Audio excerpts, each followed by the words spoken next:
Hayward Podworks. 100 shows, one vision. Our sources explain it all. For more information on upcoming shows or to suggest shows, email brianhayward2026@gmail.com. And now let's get into our show. Hayward Podworks is vision, deep dives into any topic. So if you're listening to this, chances are you've hit that inevitable moment, whether it's at work or maybe in a volunteer group, where suddenly the responsibility of leadership is just, it's thrust upon you. Right. You didn't ask for it, maybe you didn't even want it. Exactly. But now you find yourself responsible for the direction, the growth, and let's be honest, the sanity of a whole team. It can feel completely overwhelming, like you're just trying to fake it until you become one of those, born leaders. And that feeling, that sense of inadequacy, is exactly what we're targeting today. Yeah. The fantastic news, which our source material really confirms, is that leadership isn't some innate talent. It is absolutely a learnable skill. A skill that's crucial for personal growth and for your career. Absolutely. Our mission today is to pull out the most actionable, maybe even surprising nuggets from this leadership training guide and give you a shortcut to genuine authority. When we think about what defines a good leader, I feel like the knee-jerk answer is always efficiency. It's the one who gets results, who hits the targets, maximizes profit. And that mentality is not only short-sighted, it's actively dangerous. Think about it. If a leader is judged, or worse, punished, strictly based on monthly KPIs or quarterly reviews, they just become risk-averse. So they choose short-term survival over any kind of long-term growth. Precisely. They get creatively stifled. So the bar for true leadership is much higher than just, treading water. A great leader isn't just surviving the day-to-day. They're seeing the road ahead. They're preempting changes and helping the whole organization grow. It's all about securing that long-term survival and avoiding those big catastrophic failures that you could have seen coming. And we're going to unpack how to do that by looking at three major themes from this material. First, the necessity of vision. Second, why traditional incentives actually undermine performance. Yeah. And third, how you can gain genuine authority and respect, not just, compliance. Okay, let's dive into that core philosophy. It seems like the foundation for everything else. When you look at the successful leaders profiled in the material, they're courageous, they're knowledgeable, great communicators, sure, but they all seem to circle back to one thing. They have to truly believe in what they're doing. Yes. That real passion is the fundamental source of their vision and, crucially, their ability to inspire other people. And what's fascinating is how that belief translates into a really concrete framework. The material introduces the golden circle. Oh, that's the Simon Sinek concept, right? That's the one. It's got three rings. The outer one is the what do you offer? The middle is the how do you do it? And the innermost ring is the why. Why do you even exist? What's your purpose? And the critical nugget here, the part everyone gets wrong, is that most companies know their what and their how, but they totally fail at communicating the why. Exactly. Because, as Sinek famously says, people don't buy what you do, they buy why you do it. And this isn't just about winning customers. It applies just as much to your own employees.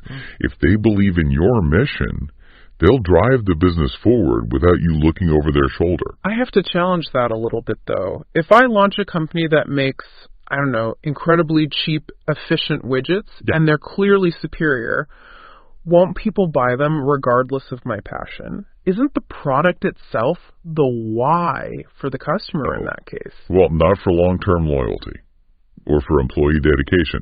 The sources really emphasize that the product is the result of the why, not the cost. Look at IKEA. They're not just selling affordable furniture. Right. Their vision is to create a better everyday life for many people. The cheap furniture is the proof of that vision. That distinction changes everything. It means the why is the source of all the inspiration. It's why people backed Oculus. They believed in the vision of consumer VR, even when the product itself was still pretty clunky. Absolutely. So if you listening right now are struggling to find that vision, the guide offers two really clear methods. First is the 5 whys technique. You just keep asking why until you hit a core value. Like freedom or happiness. Exactly.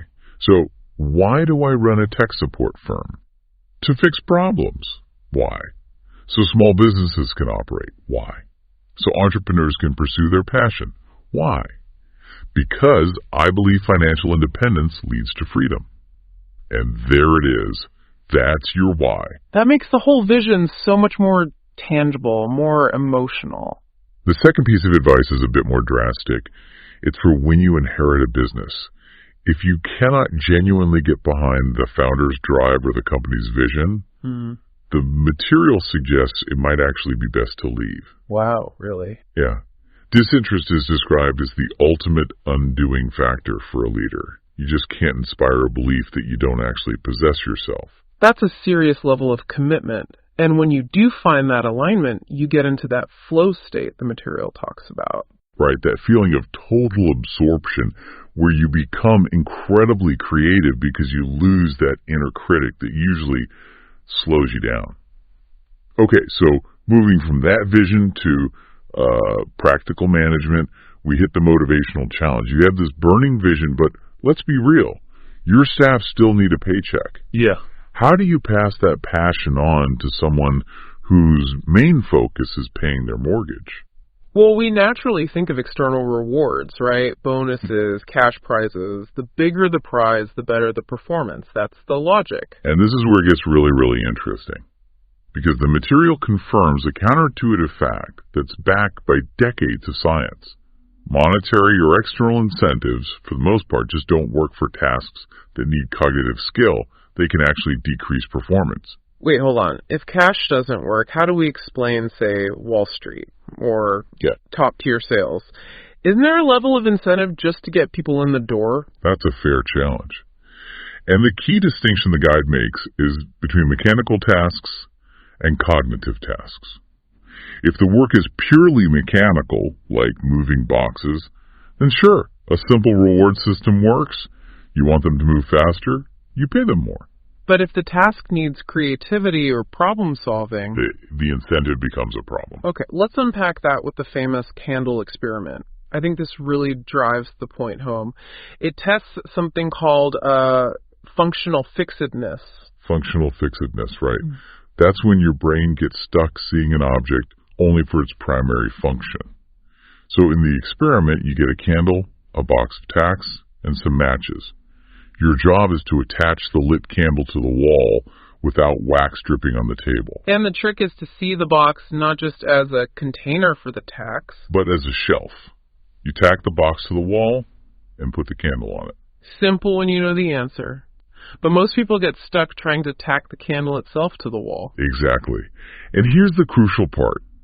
The sources highlight that when researchers introduce a financial incentive, a reward for solving it, fastest performance plummeted. So offering them money made them worse at it. Why? It's because that kind of motivation creates this intense focus. But intense focus blinds you to peripheral information.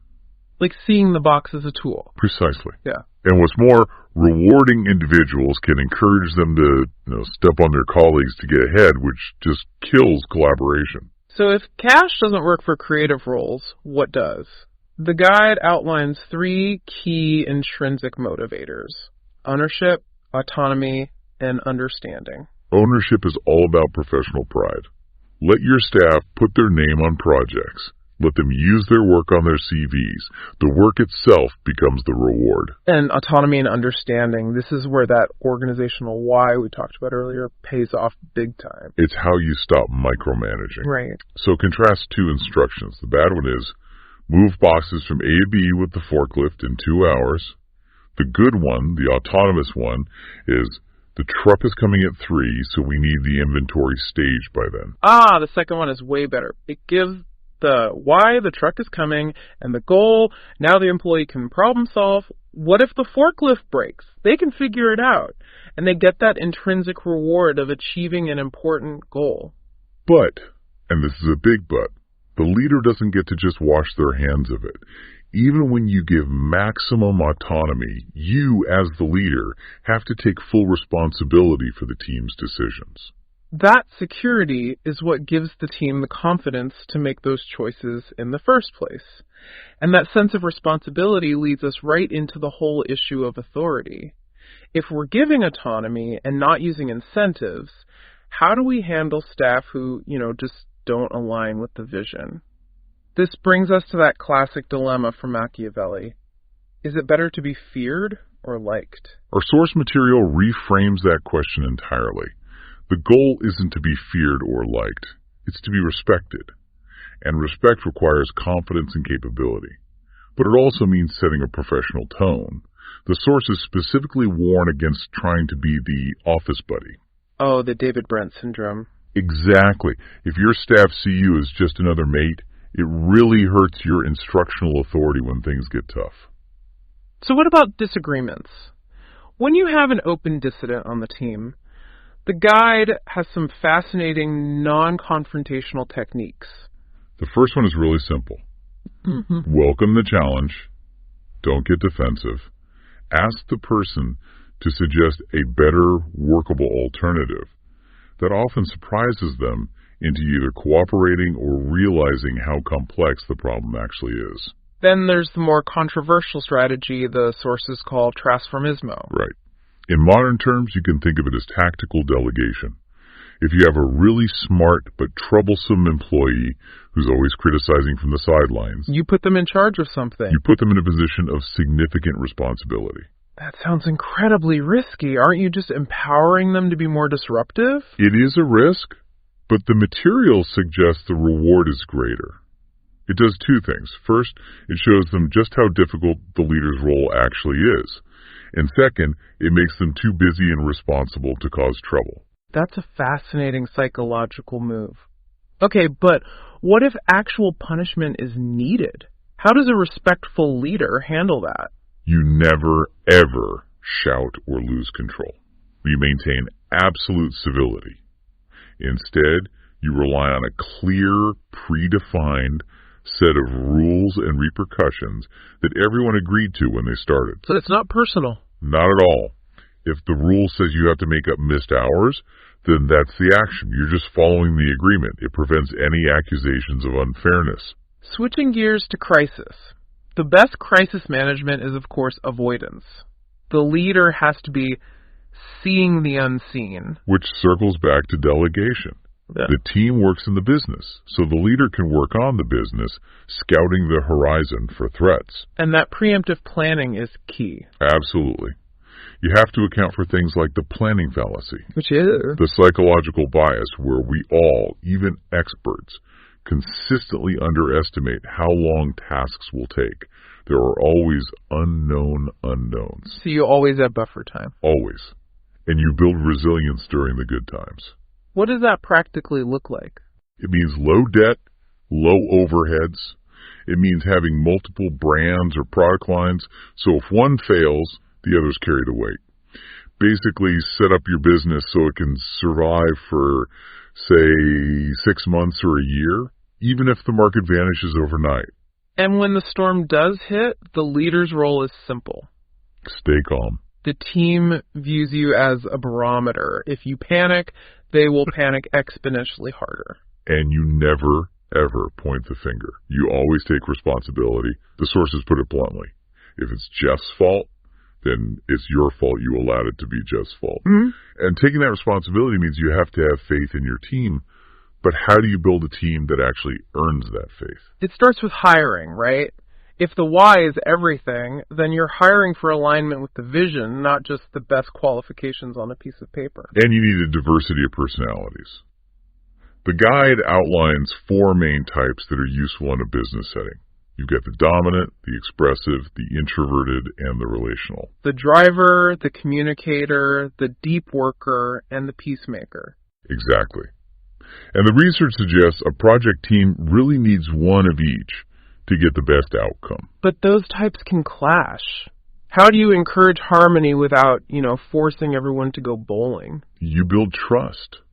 Not through silly exercises, but by forcing team members to actually Hayward rely on Podworks. each other's specific expertise 100 to shows, succeed. one vision. You All have right, to avoid this is cliques. Hayward Podworks, and that's The today's material episode. says they're If this helped you, destructive do me a favor, because hit groups follow, start to leave a only quick accept rating, information and share it with one that person confirms who'd what get they already value. believe. Want the So extras, how do you links, break and new those up drops? and Check the show encourage notes. understanding? Until next time, Mix stay things sharp, up. stay consistent, Make a and salesperson keep building. spend a few Hayward days with the Podworks. marketing team. We'll talk soon. They'll build organic respect by literally seeing what their colleagues' jobs entail. Okay, finally, let's wrap this all up with communication. You can have the best vision and strategy, but if you communicate it poorly, you just create chaos and mistakes. The delivery of your philosophy matters immensely. The sources suggest using big body language, expressive gestures. It shows conviction. But the most powerful and maybe counterintuitive tip for authority and charisma is this: slow down. That is often the hardest thing to do, especially when you're nervous. And that's exactly why it works. Speaking slower immediately makes you seem more confident, more intelligent. It gives you time to think. It helps your voice project. And most importantly, it helps your audience actually follow and retain your message. So good communication is really about conveying precise meaning efficiently. And sometimes that means just pumping the brakes. We have covered a massive amount of ground today. I think the big takeaway is that leadership isn't about shouting or micromanaging. It's about cultivating passion, granting autonomy, keeping a cool head, and executing a vision.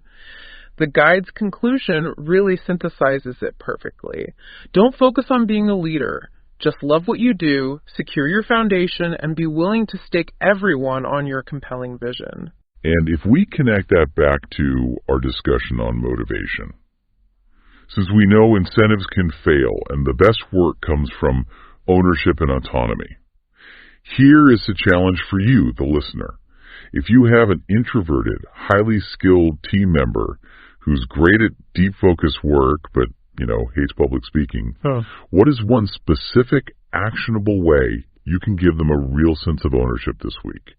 How can you empower them and leverage their passion without forcing them into the spotlight? Challenge yourself to apply these principles right away. That is a fantastic and actionable challenge. Thank you for joining us on this deep dive. We'll see you next time.